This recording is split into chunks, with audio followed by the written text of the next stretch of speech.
Beautiful morning. Sun's coming out, moving the pigs. It was a crazy day yesterday. It snowed here, like south of Austin, about an hour south of Austin, Texas, which does not happen very often, that's for sure. But about to move these pigs. I'm hoping they'll go through. See how it goes. Yeah, pick. They're pretty smart animals, so they know that wire was right there. They might be a little hesitant. They're more hesitant than sheep and cattle for sure. I don't have the feed bucket with me right now. If I did, they would probably come, but let's see if they follow me. Yeah, pick. Come on. I might have some. Yeah, there they go.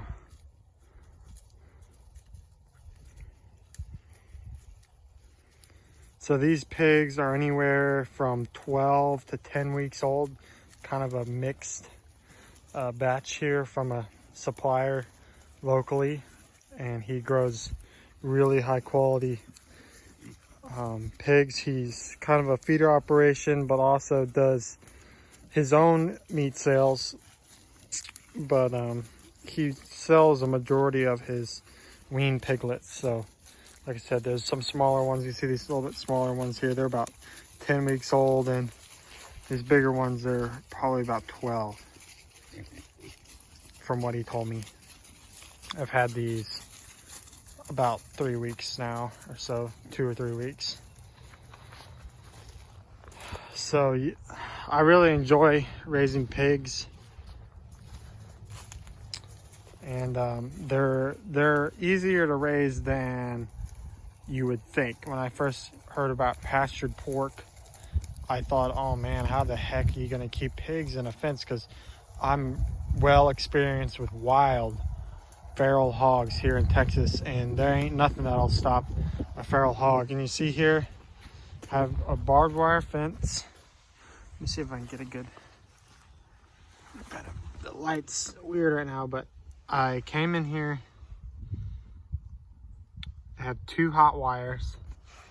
You see, this is my fist, thumb off the ground. So that's about, it ranges from like 5 to 6 inches, kind of depending on the terrain. And then another one above that, that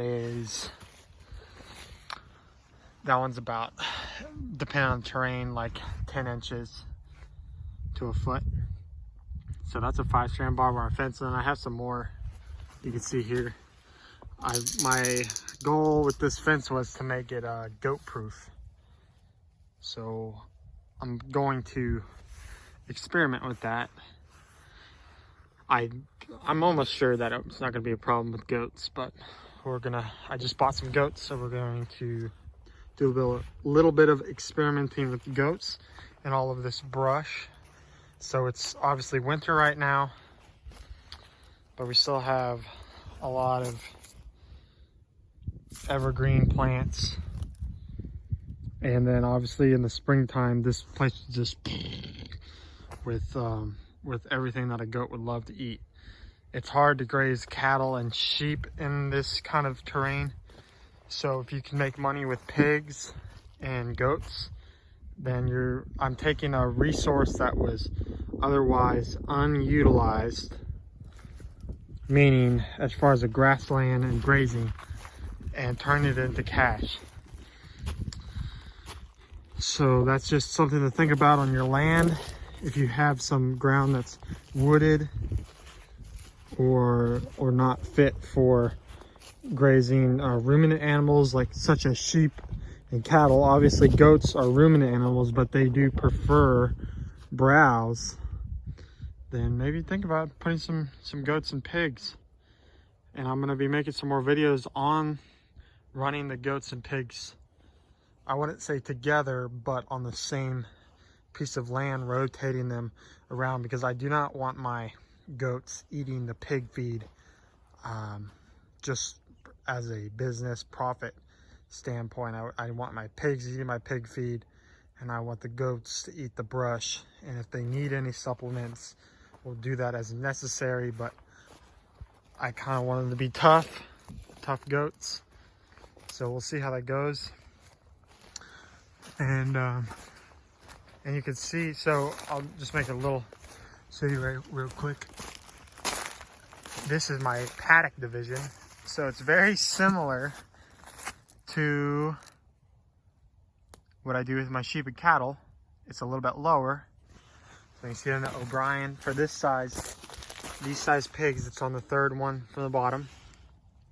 This is just poly wire. And then I have a cheap non-geared reel.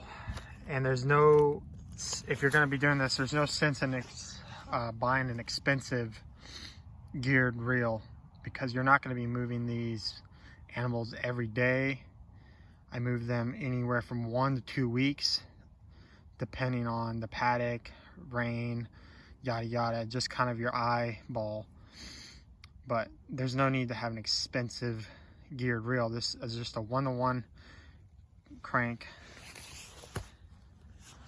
I do plan on this paddock, this pasture, or I guess woodlot, I plan on splitting it in half with some permanent fencing, just to make my paddock rotation a little bit easier, and then also running a water line down the center of that to also make my watering system easier. Right now, currently, I'm just using a garden hose and I'm kind of stretching it all around. It's a pain in the ass. Oh yeah, they're loving it. They're running all around. So there's 10 pigs in here, and they're on about 3/4 of an acre size paddock. So it's kind of it's really too big of a paddock. And that's what I'm saying. I want to split it in half and get better water situated, so I can better utilize the space that I have. But it's working now, and I'll leave them in here for about 2 weeks. If I was to split it in half, obviously I'd leave them in here about a week, but that would also make my recovery time between my paddocks long. Sorry, I got interrupted there. Somebody called me. But what I was saying is, if you have your paddocks in smaller divisions, if you had them in one area for a week and this area for a week, this paddock, when you move them over to this one, would automatically have an extra week rest, if that makes sense. So that's why it's important to this is like about a 4-acre woodlot I have them in, and if I just gave them this whole 4 acres and raised a batch of pigs, it's the same thing with the sheep and cattle when we're doing our rotational grazing. They would over impact areas, under impact areas. The recovery time would be all messed up. So once again, something to think about. Utilizing this resource that you might have on your property. You have a big, nice old oak tree here. You see somebody used to have a deer blind in this tree. Who knows how many years ago. It's a beautiful day. I'm gonna get some work done today. Got them moved, gotta feed them. And yeah, got some plumbing projects. So we'll be seeing you around. Leave any comments or questions in the box and I'll get back with you. Thank you.